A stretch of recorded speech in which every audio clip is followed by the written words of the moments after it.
Ryan Morrison, the CEO and founder of Cardax, joins me on this episode to talk all about Cardax, what's going on, its latest updates, and he also gives us a couple of really cool tips in regards to Project Catalyst proposals.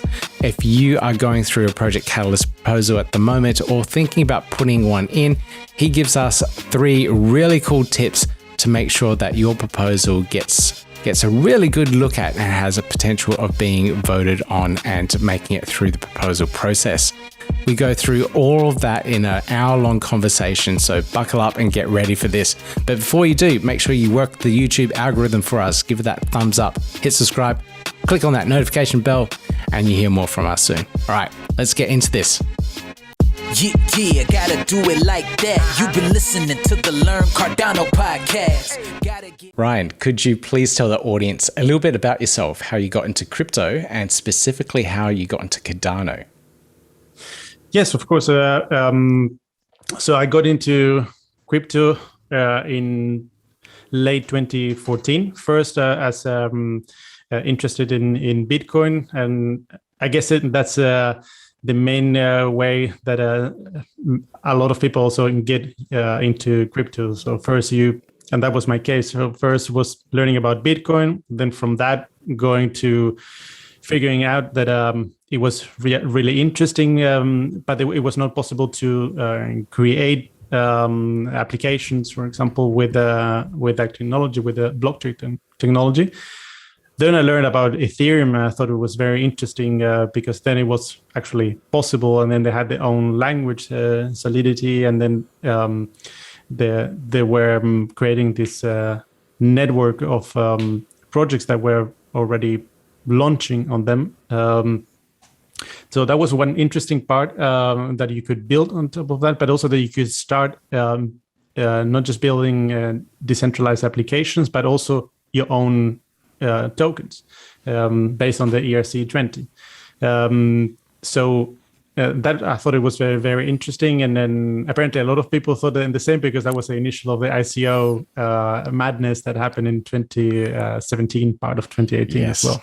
That was very, very fun times, very interesting. Yeah. Yeah. And then after that, I thought, well, it was interesting, but it was still proof of work. So the same as Bitcoin on Ethereum. And then I thought we was doing something different, taking another approach. And then I learned about Cardano, and then I read about the Ouroboros and proof of stake. And then I thought that makes much more sense, and it's much more scalable. So even though at the time it was very much of a research project, Cardano, I thought it was, I bought into the idea and what it could become one day. So since I think it was late 2017 when I got involved in Cardano, Cardano had just, was October 2017, and Cardano had just launched, I think a month before.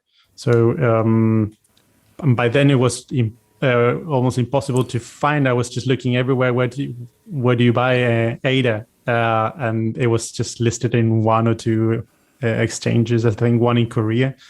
But I just went to. I didn't understand anything. I couldn't buy ADA then. But then in the process, I started learning more and more about Cardano, and then I noticed that that this was not just a one-time thing, the research that they were doing, but they were coming with more white papers and in different topics as well. And nowadays, I think they have more than 110 different white papers. Yeah, that's right. Yeah, it's absolutely incredible. It sounds like you have a very similar story to myself, like discovering Cardano back in late 2017 and then just deep diving in pretty much straight afterwards. That's pretty much the exact time when I got the crypto bug. Oh, really? Yeah. Yeah, and it's exactly that. It's a bug. It's just once you have it, it's really difficult to just forget about crypto. Yeah, so very true. So while I was doing some research into you, I went through various profiles to find out a little bit more about you. And we were talking a little bit earlier, and I've been listening to your podcast for a little while as well. So thank you for that contribution to the community. Now, I looked up Quant Digital, and this is something that you're a part of or were a part of. What's the story behind that? Yeah, that's a good point. So then what I looked into different things that you could build on Cardano. And since only this year you can actually start building or creating your tokens and building applications now on Plutus.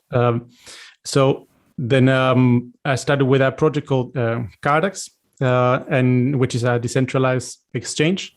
But the idea is to learn from Cardax and see what's possible on Cardano. This is, of course, if you look at the list of priorities where we are now in the Cardano ecosystem. Now you can create your tokens, you can start projects.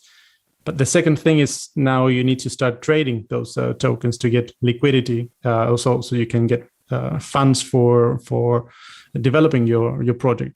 So I thought this is the flagship project that we have now. Cardax is a decentralized exchange, and then from that we're learning for Quant Labs. It's the company, it's a research and development company that is looking at all different options for developing on top of Cardano. So using decentralized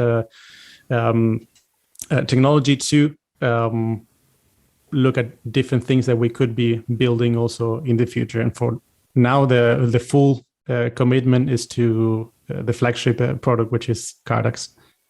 Okay. You have what seems to be a very broad base of skills. I know you do a lot of marketing, and it seems like marketing is your strong point, but you have a very good technical understanding of all the technology as well. How is this possible? A lot of people usually streamline towards development or the marketing side of things, but it seems like you're very knowledgeable across multiple different facets.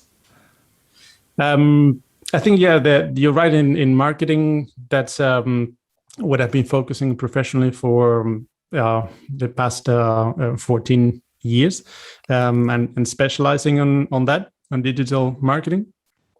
But at the same time, more as until now, more as a hobby. I wanted to just learn other things, and then since the moment I learned about blockchain, I just wanted to understand every piece of it. And also, we were talking about in the times of the ICOs.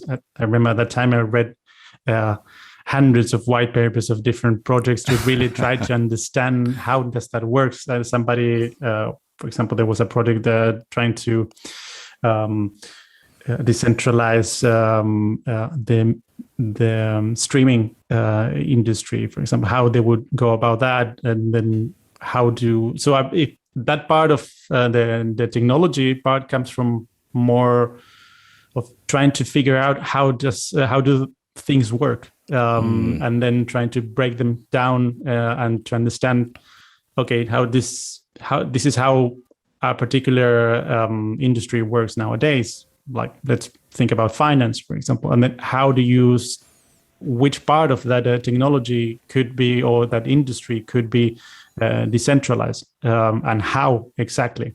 And then you just got deeper and deeper, and then getting into also technical discussions with developers on the forum, for example, of Cardano. That's something also a tip for anybody that wants to start learning about Cardano and getting a bit deeper. Start discussions also in the forum of Cardano, and then you get a lot of feedback as well from other people in the community. Totally agree. So it sounds like you have a really deep thirst for knowledge. I think that's a really good trait. Yeah, that's how I would call it, is a thirst for knowledge and trying to figure out on everything, how, when we're talking about something, what does that really mean to the deepest level? And I totally agree with your comment in regards to the forums as well. That's where I learnt how to create a stake pool. So it's Yeah, there was you a go. huge amount of help. Yeah, definitely. All right, so let's get into your project, Cardax, and all the goodies in regards to this decentralized exchange that you're developing on Cardano. Now, is it just going to be a similar experience to Uniswap, or what is already out in the market, or is there something else different, more unique? What's the unique selling proposition that you have for Cardax? Yeah, so we have a long-term plan and a short term for now for releasing on time after the Alonzo hard fork. So if we talk about the short term, what we thought is there are a lot of things that we just don't know what the Cardano community is going to like or not like or use, actually. And that happens in every application, not just on blockchain, but usually good practice is to start with a minimum viable product and learn from the usage, and then start building on what people like the most or use the most. Because sometimes people say we like this, but they don't really use that feature, and you spend a lot of time building it. So based on what people actually do, and based on that, we thought let's start with something simple first. So what people can expect is a very similar experience to what a Uniswap V2 is.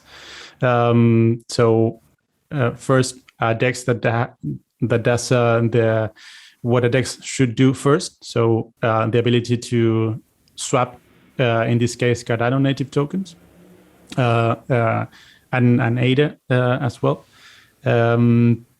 And then then we'll start building. We have also already a pipeline with a lot of different ideas that we'll be start testing. But to give you an idea, we look very much of what a PancakeSwap, for example, is doing, and the other protocols as well in the Ethereum, mainly on Ethereum. But yeah, in the case of Pancake, of course, is on Binance chain. That are also interesting to start looking at what works. And in the case of Uniswap, what worked really well was simplicity.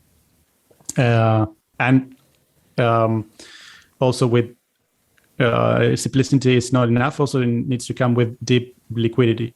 So that's something that we're looking at, that combination to have something that is easy to use, that it does what it's supposed to do, and also then that you don't have to wait for a long time to trade your tokens, because all the pools or the main pools that you'll see there have enough liquidity. So what do you mean by deep liquidity? Does that essentially just mean a lot of supply? What I mean by deep liquidity is that sometimes you go to an exchange, a decentralized exchange, and then there was one I remember, and there are other, but IDEX a while ago, for example, or Switcho that was on Neo a while ago as well, had a great UX and had a lot of, but the problem was that when you wanted to trade your coins, then it would take a long time. And the reason for that is because they didn't have a lot of liquidity. Even though it looked great, the experience as a trader there was suboptimal, because you couldn't do what it was supposed to do. So what I mean about deep liquidity is that when you go to Uniswap, you know that in there already they have a lot of pools, right? The pools with the and there are already I would say, like, you can look at the top 20 to 25 pools that they have, and they all have enough liquidity in that pool, so that those pools are big enough for you to be able to trade without any worries that you will just have to wait for the trade to happen, for the swap. So that's something that we're looking at. That's what I mean with the deep liquidity is that when you go to Cardax, then you'll see pools, and you'll be able to swap on those pools without having to just wait until the swap will happen pretty quickly. Cool. Okay, understood. But how is that problem going to be solved? Like, how do you obtain that deep liquidity and a lot of assets on particular pools? So yeah, the way we look at the problem is like to separate it in two. So you have on the one hand the projects, and this is apart from the DEX itself. If you look at the whole Cardano ecosystem, there are some projects that are just simply way bigger than other projects. If we also can look at top 10 projects on Cardano that have raised already capital, for example, or did already an ICO. And the idea is that those we would treat them differently than the small pools in the DEX. So what would happen as a user? You will go there, and then you will see that for these big projects, they have enough liquidity, and smaller projects. A small project, I mean, like anybody could just create their own token and create a pair with data and put, let's say, $1,000, and then you have a pool.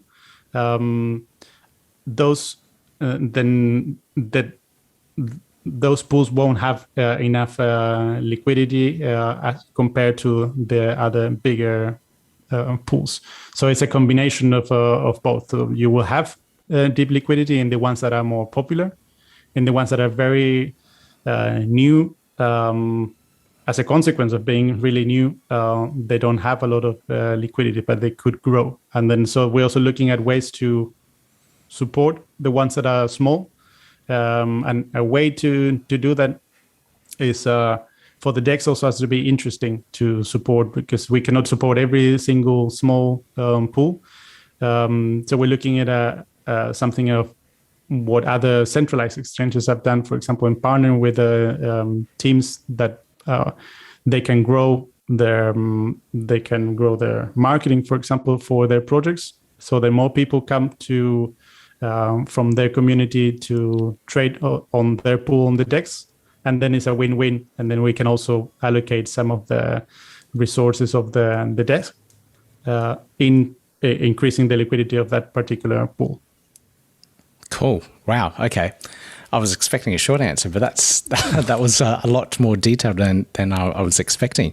That last comment in regards to the marketing of some of the small token launches for their liquidity pools, you said that it's you're going to copy or mimic what some of the centralized exchanges do. Is that something similar to an IEO, like an initial exchange offering, where you do a bit of marketing for the particular tokens that may be listing on that particular exchange?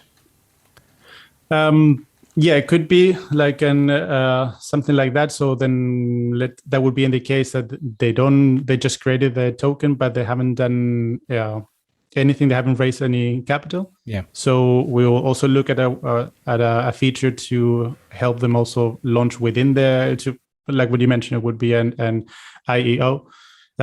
So they would be able to raise within the DEX.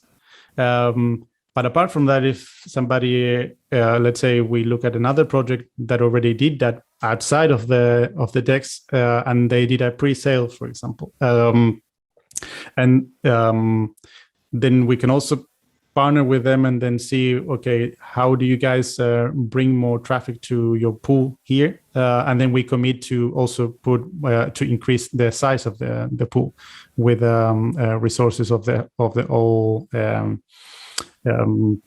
Cardax treasury. And that's a part also that's also becomes interesting, because the governance of the treasury will be fully done by the token holders, the CDX token holders. Okay. All right. I initially wanted to go through just the beginning concepts of like how the whole project started, but just the little things that you were telling me just prompted me to ask the questions now. So thank you for that. I had to go through it, but let's roll it back a little bit and actually understand how this project came about and how you actually started Cardax. And then maybe a little bit about the whole experience into Project Catalyst. So can you tell us first how you started this project and why you picked to go down the path of a DEX at this point in time? So the whole project started in early 2021. When I say early, it was really early and late February. And by then, I was just reading all the documentation on Cardano native tokens. It was about to the Mary hard fork was about to happen by then. It happened in March 2021.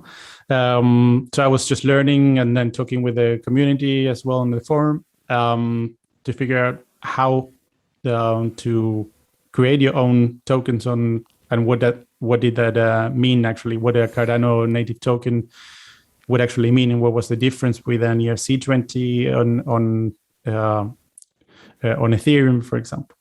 So I was doing that, and then I thought, well, the next step, if we look at what happened already on Ethereum, is that you can create the tokens, but afterwards you would like to also distribute them. You would like to also get funds from that, and also as not only as a project with their own token, but also as from the other side, also as a trader. Maybe you just participated in a token sale and want to, of course, afterwards you would like to trade that token.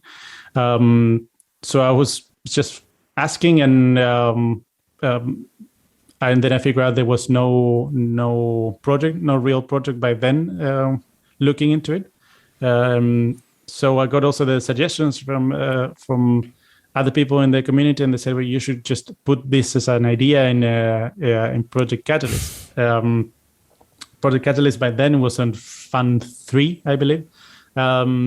And it was just started. Fund 1 didn't really distribute any funds, but it was more like a test. So Fund 2 and 3 were the first ones that were distributing ADA to the winning teams. By then, it was a much smaller pool of projects than it is now. Now we're in Fund 5, just finished now, and then we're starting almost Fund 6. And well, long story short, then I decided to. I got in touch with other members in the community, and I put the proposal. And the proposal, we won that proposal, and that got more interest also from the Cardano community. So that also helped into building the team, because it got also developers in the Cardano ecosystem got also more interested in participating in something where they could actually apply the new acquired skills. It was also that was almost at the same time that the Plutus Pioneers program began. That happened a bit later, and so I also participated in that program, and then now our lead developer is part of the. It was also part of the program and already finished. So we could also use all that knowledge from the program also to build Cardax.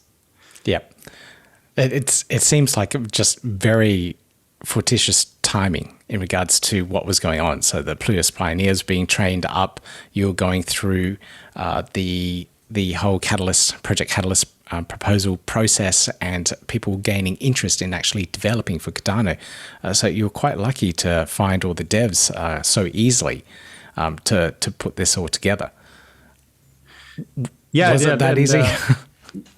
Yeah, that's the tricky part. It wasn't that easy. Okay, It was. You made it sound really easy. Yeah, yeah. No, it wasn't that easy. It was because then everybody's working on their own projects, and everybody there are a lot of developers that also want to just learn and don't feel comfortable with the level where they are now. Plutus, for example, it's a language built on top of Haskell, and Haskell is already a quite niche programming language. So it's already difficult to find developers that have experience in Haskell, not that are learning Haskell, that have done already projects and applications. And if you add on top of that Plutus, which of course, there was no experience because the Plutus Pioneers program just began now. So you had the combination between a lot of developers that don't feel comfortable enough with the level of knowledge they have now, and other developers that just didn't really know much about Plutus or Haskell. So what we did was a combination between an internal team. And also extend that, we partnered with a firm out of the Ukraine that had experience in Haskell. And then with them also, we all jumped into the Plutus Pioneers program. We went as fast as we could to learn everything, and went through all the lessons. But that keeps on changing. Also, then even the lessons in the second cohort of Plutus Pioneers program have also slightly changed. Of course. Well, I guess they identified some issues or things that need to be improved in the first one, and hence it iterates and changes for the second. So it's a good thing. I guess we constantly have to go through that Pioneer program to update our knowledge. Yeah, that's a good point. Like in everything, you just have to constantly update your knowledge. Okay, so it was hard finding developers. That's pretty much experience to everyone else that I've been speaking to. Yeah. Okay, all right. So what was the whole Project Catalyst experience like for you then? So I just went through a proposal myself and for Fund 5, and I failed miserably. Or not failed miserably, I just didn't get funded in the end. It wasn't as popular enough. So what was that experience like for you? And if anyone else is going through the Project Catalyst proposal process at the moment, do you have any tips for them to get selected? I think there are a few things that I would, if somebody's listening to this or watching this, then and is planning to put a proposal in Catalyst, I think first is try to be as clear as possible in your proposal. You have to find a good balance between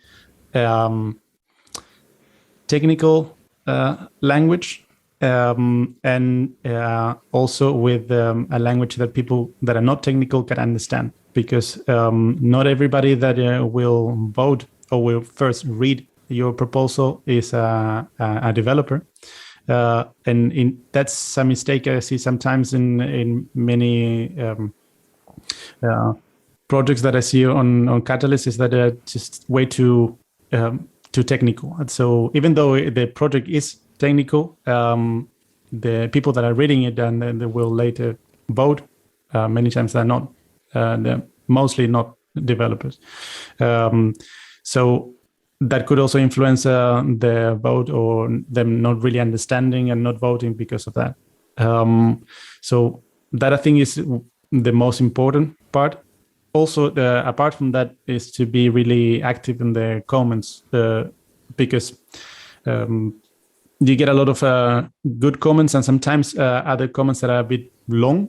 And then I also had that time when I put the proposal, some comments were really long and really specific. And then I thought, I don't have the time to just go and then write a long answer to this.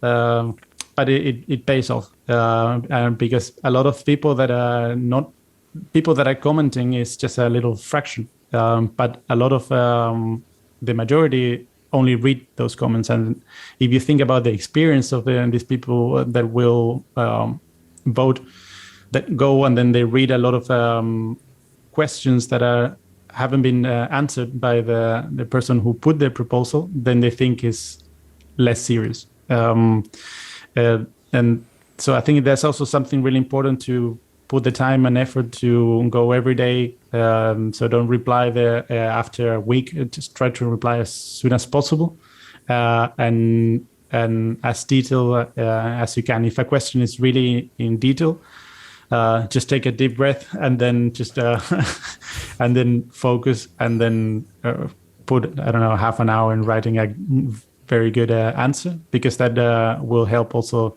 others to understand your project better. Okay, brilliant. Okay, so in writing the proposal, don't get too technical because not everyone will understand, and then spend a decent amount of time replying to all the comments as soon as you can. Yeah. All right. And the third part, I would say also, don't just put a proposal and then leave it there. Try to promote it as well. So go to where other people are talking about the same. Also go to the forum, tweet about your proposal, bring people to your, what you have to think is that your proposal is a landing page at the end of the day with a specific URL. So you can just send people to that URL.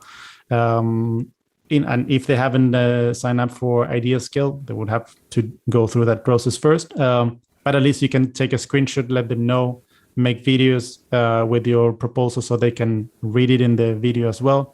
And then, in short, try to also promote a bit your proposal. So then, and don't assume that people will just find it in Idea Skill, because that's usually not the case. And if they do, then you are competing with a lot of other projects as well. Okay. Those are absolutely brilliant tips, and thank you for sharing them. And obviously they work because you got selected yourself. So it's definitely something to follow for anyone else that is putting through a proposal for Project Catalyst. So back to your project, Cardax. How is the development process going at the moment, and how's the progress overall for the project going? Yeah, overall we're in short on schedule.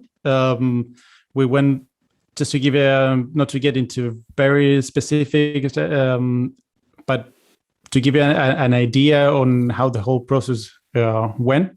It went from the beginning. We took the decision to start first from the UI and UX. We wanted to see how it would look like first, and to start building based on that.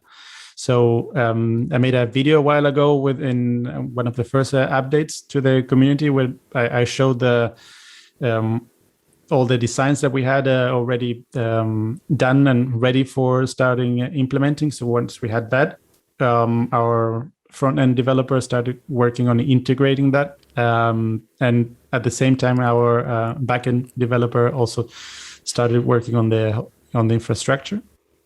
And another part was the blockchain. So all of them worked in parallel.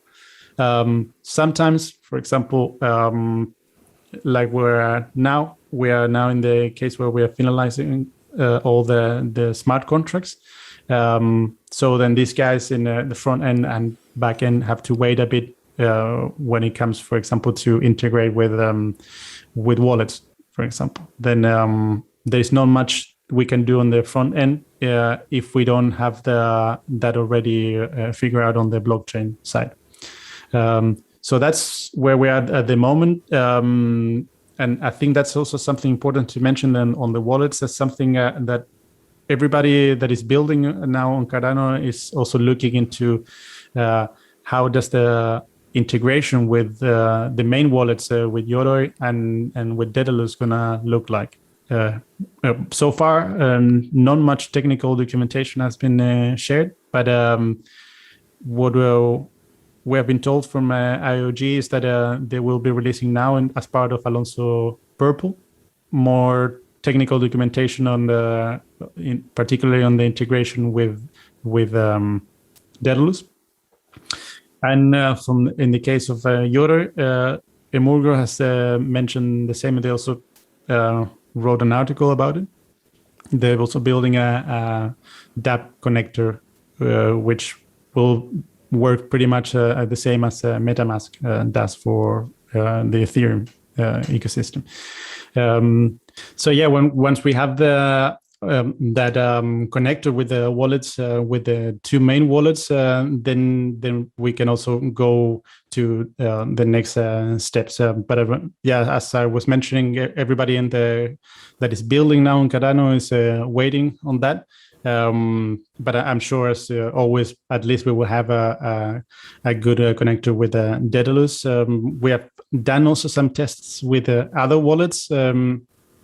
We tested with a Nami wallet, which is from a stake pool operator. Yeah, Alessandro. It's got a nice little thing. Yeah. Yeah, it looks pretty good. It did what it had to do. Perfect. The only thing is that, why we would like to start with Daedalus and Yoroi is because the usage of it's because the vast majority of the users of in Cardano have both. I was reading the other day some stats. I think it's more than 60% use Yoroi, and 30%, maybe a bit more, Daedalus.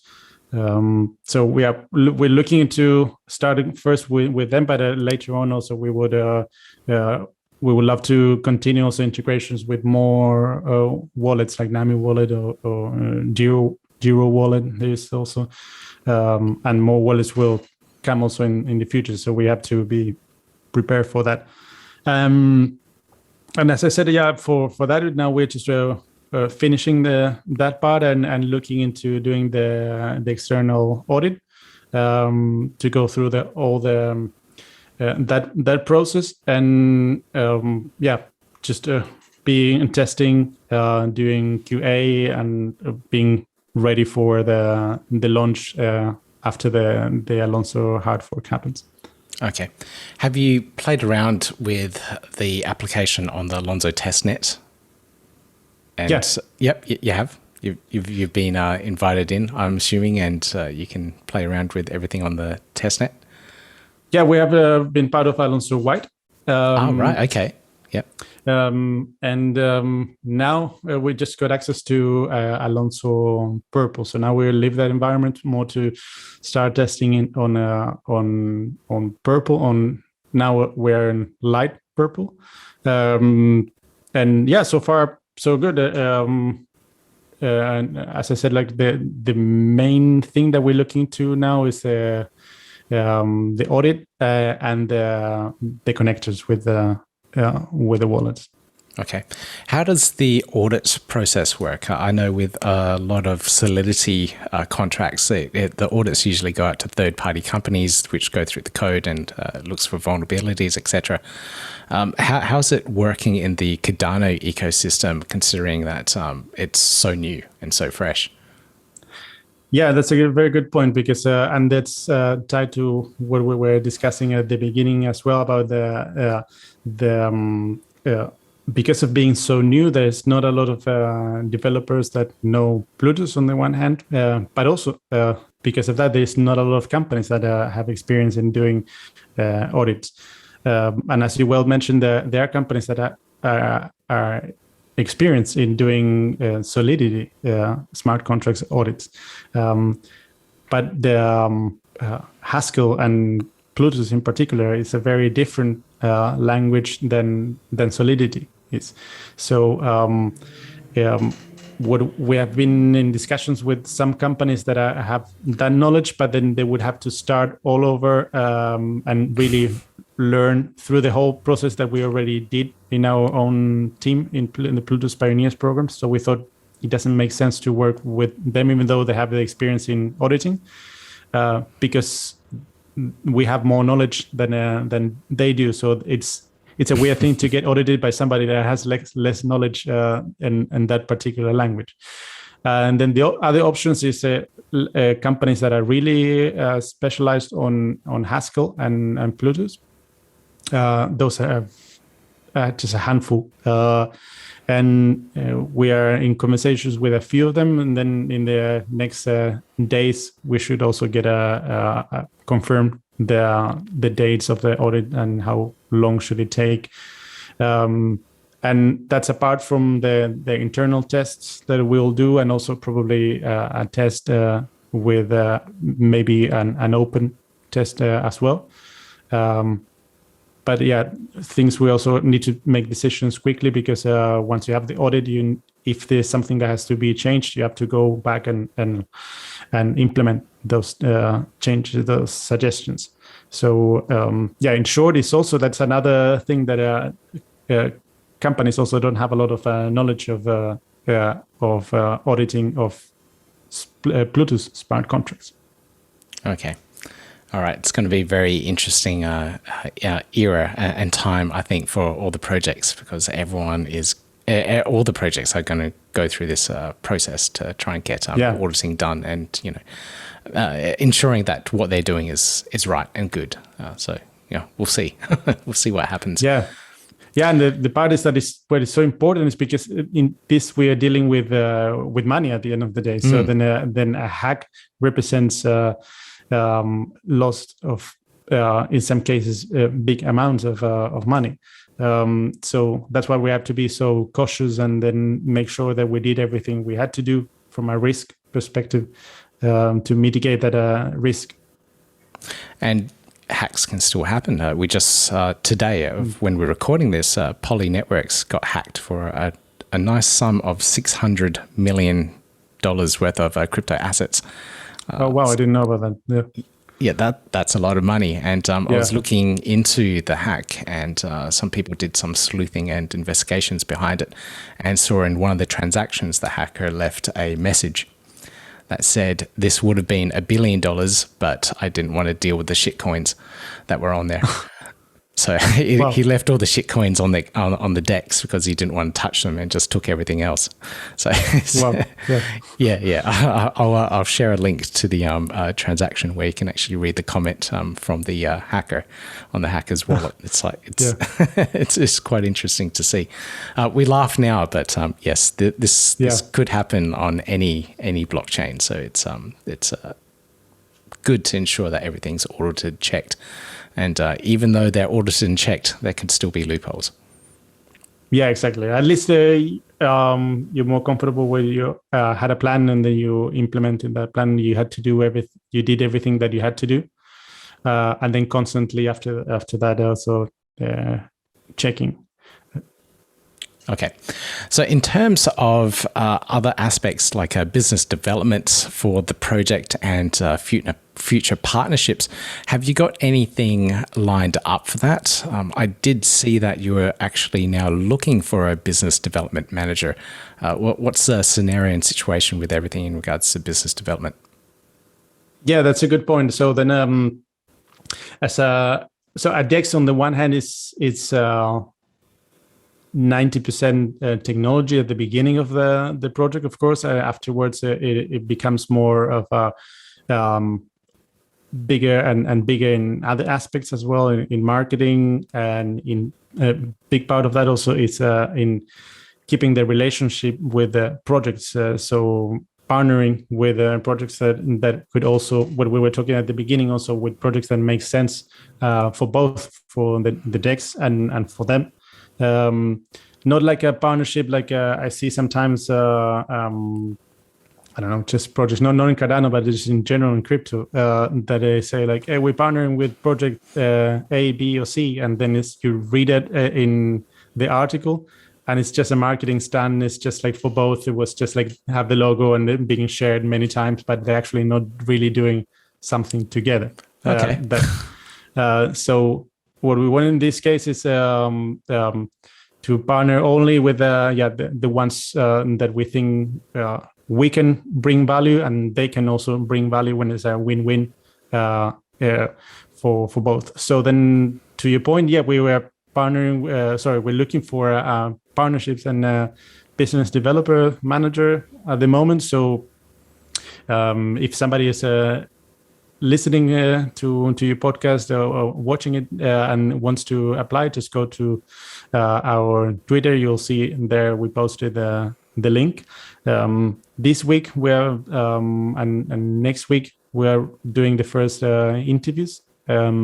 So just right after the launch, we should have somebody really focus on that. Okay, brilliant. It's always interesting to see what all these little partnerships, or not little, some of them are absolutely huge, that some DEXs seem to form with other external parties to create more value for the ecosystem. Yeah. Now, talking about value of the ecosystem, you guys have a token, the Cardax Token. What is this token used for? Is it a utility token? Is it a token that's received from utilizing the DEX? What's the purpose of it? Yeah, it's the CDX token, and it's a utility token. It will be the native token of the Cardax DEX, and it would have to begin with one of the utilities is that when you become a liquidity provider, then you'll get paid in the CDX token. And the other thing is also for governance. In every time a transaction happens, and a percentage, a fee happens from that fee. In total, will be 0.35%. 0.3 goes to the liquidity provider, and 0.05 goes to the treasury of Cardax. And then that treasury will be managed by the token holders. So it would be, then we would discuss what can we do with the resources that we got there. So that's another thing that you can do also with the CDX token. Cool. Be Excellent. part of the governance of the protocol. Yeah, and I think that really drives the community behind it. So if you're a part of something, you're tending to want to see it succeed, and your decisions are for the project in general, or should be. Now, in regards to the actual tokens, how can people get their hands on it at the moment? Is it possible? Are you doing any airdrops? Are you doing a pre-sale? And I heard the public sale is coming up soon. What's the whole process here? Yeah, so we did a pre-sale in May, and now in late August we'll be doing public sale. So we'll communicate everything on our website once we have all the details.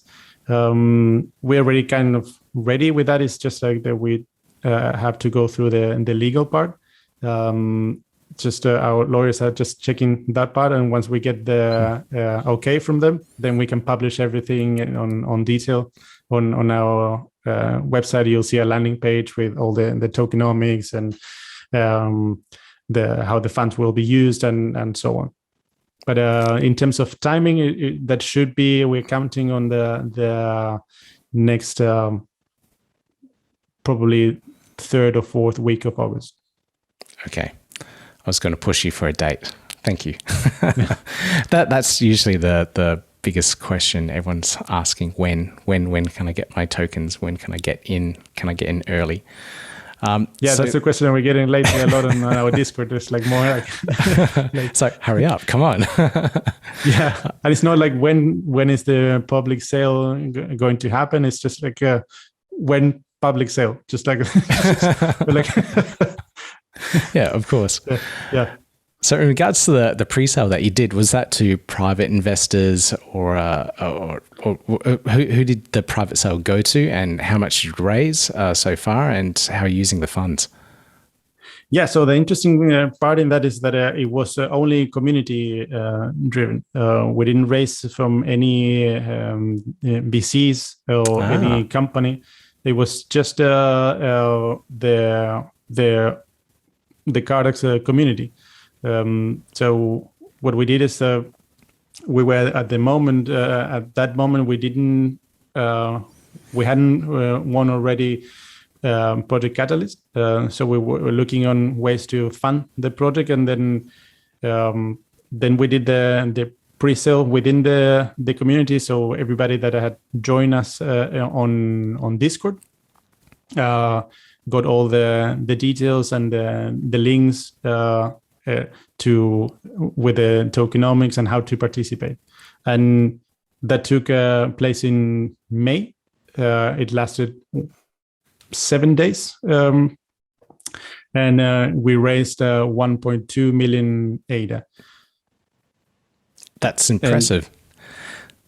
It was also because it was like really community driven, and we got also we could have raised more because we got some VCs asking if they could be part of it, but we decided not to do it because also as an exercise for to see how much could we do within the community without the formal investment firms. We wanted to see that, but also because of we didn't want to have a big whale in between that would just get 50% of all the tokens and leaving everybody and just dumping them right after we go live. So it was a combination of both, but it went really well and in a short period of time. So then we're expecting something similar now to happen in the public sale. Just now we have more people in the community. It has grown pretty quickly. So yeah, we're also looking forward to do it also within the community. Okay, absolutely brilliant. That's a really cool story, and I completely missed that pre-sale. I don't know where I was, but obviously I missed out on my Cardax tokens. In regards to the public sale, how many tokens are going to be released through it? I haven't gone through the tokenomics, but like how much is available there in the public sale?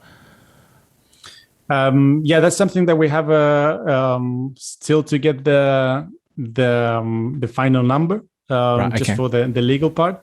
But what we want to do is to give you an idea is to be able to release something around 8% of the tokens in the public sale.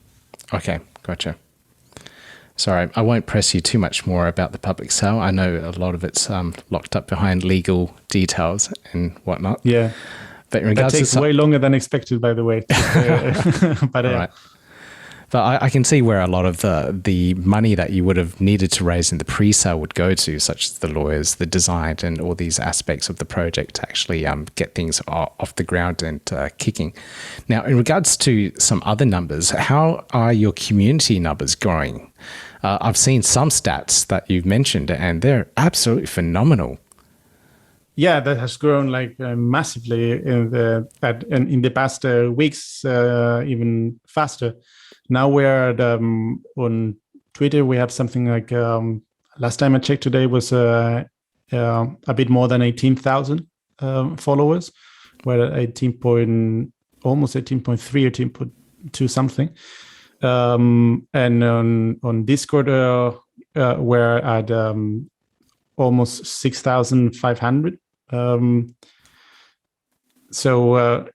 Yeah, which is and as I mentioned in the last couple of weeks, has been growing more and more because of also a lot of publications also picked up some of our press releases in the past, and then we're seeing more and more attention from crypto blogs, and we're also starting now partnership with Cointelegraph for the last part of the year to release some of so they're going to be also writing about the protocol.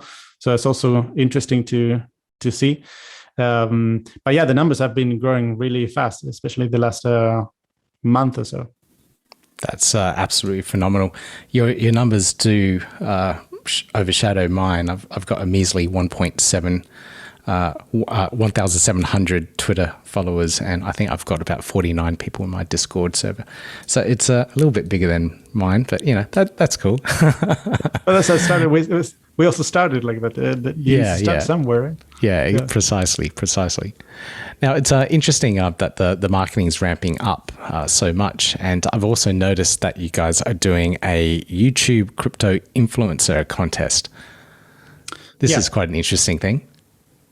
Yeah, we thought it's interesting also from a lot of these ideas come from the same Cardax community on Discord, and some of the discussions there were about what can we do to give the community some ideas to give them access to the CDX token as another way of participating in the public sale. Also other ways. So we did a lottery, I think a month ago. That was one of the community-driven projects that we did for just to distribute some of the CDX tokens among the community. And we did distribute them among 5 winners, sorry. And then now we're doing it. Now what you mentioned is it's another project which basically looks at what people in our community can do to also spread the word about Cardax, and in return also get some CDX tokens. So then it's basically a contest on content creation on YouTube about the project. So yeah, that's in short. And then if somebody's interested, you can go to our Twitter. It's at Cardax DEX. And then you'll see in the pinned tweet all the information about it. Okay. Challenge accepted. Yeah. Now, in regards to some of the other ways that we can follow you and the project, so your Twitter account there is one. Where else can the audience go to find out more about Cardax? You can find us, like what you mentioned, in just follow us on Twitter. You'll be seeing all the latest news. And more importantly, also join our Discord. So you can go to our website, cardax.io, and then you'll find both links to Twitter and Discord. Why it's important to join our Discord is because a lot of the more in-depth discussions happen there, and like what I was just mentioning about like the lottery. So if you want to know about those things, or or more details about the public sale, once we will publish there first. And yeah, in short, it's mainly those two ways. So if you just go to cardax.io, you'll see how to join our Twitter and more importantly the Discord server. Okay, brilliant. I'll make sure I post all those links up, and I'll probably just grab the direct Discord invite and put it onto the show notes and onto the video description on YouTube as well, to make it a little bit easier for people. Yeah, that would be great. Yeah.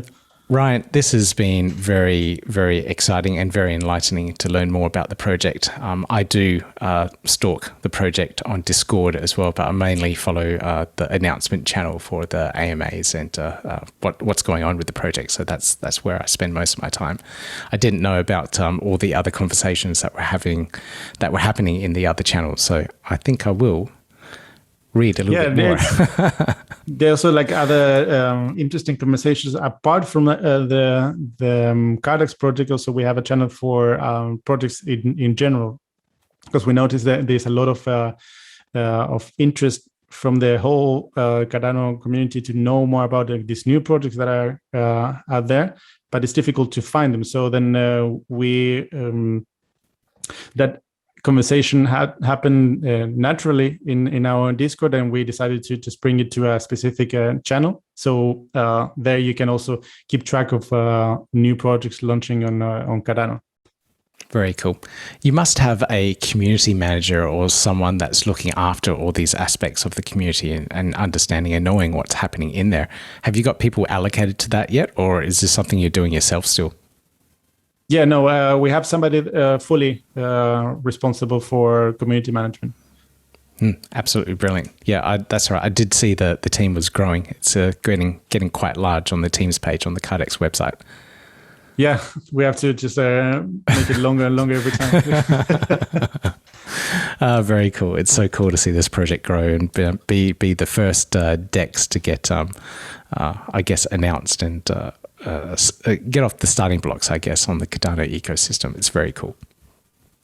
Yeah, we're really looking forward to start also as a way to give to see what's possible, because then we always talk about the swapping, but of course or trading on a DEX, that's from one of the uses. But the other big part also of this is that all these new projects that we were just talking about that need also a way to get funds also to be able to keep on building. So that's also the other part, is more of bringing both to the same place and see how we could help also in the Cardano community in helping these teams get funds from their own community and be able to get funds from traders buying the tokens as well, and unleashing all the potential of these teams and in the Cardano ecosystem. It is definitely a very exciting time for Cardano at the moment. Smart contracts coming out, all these cool new unique projects coming up. The ecosystem is definitely going to explode. So Ryan, thank you so much for joining me on this episode. It's been an absolute pleasure talking to you, and I hope the best for everything in regards to Cardax, and I'll definitely have you back on the show for a further update in the future. Well, thank you very much, Peter, and it has been a pleasure discussing with you about Cardax and the overall things that are happening on Cardano. Yeah, gotta do it like that. You've been listening to the Learn Cardano podcast. I really hope you found this interview useful. If you did, please leave a comment down below. Let me know what you liked about it, what you found useful, and anything else that you'd like to give me feedback on. I'd love to hear it. Now, it's really cool that Ryan has put together such an awesome project. He's a marketer by trade, but he's managed to put together a team to build a decentralized exchange. It's probably one of the hardest things to put together on the blockchain with all these working and moving parts.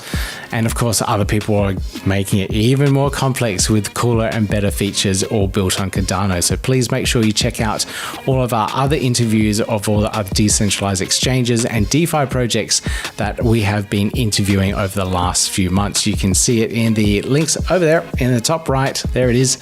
And you can find out more of our interviews on there, or you can listen to our audio podcast as well. You can find that on Spotify, Apple Podcasts, or anywhere that you listen to your favorite pods.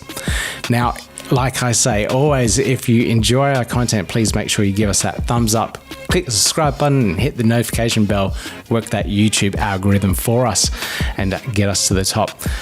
Okay, that's it for me. I'll see you next time. Yeah, gotta do it like that. You've been listening to the Learn Cardano podcast. Gotta get it hype. Crypto is what we like, but this is not investment or financial advice. Gotta do your research, cause it's risky. We know it is. This show is educational and it's informative. Crypto's the future, really, it ain't no debate.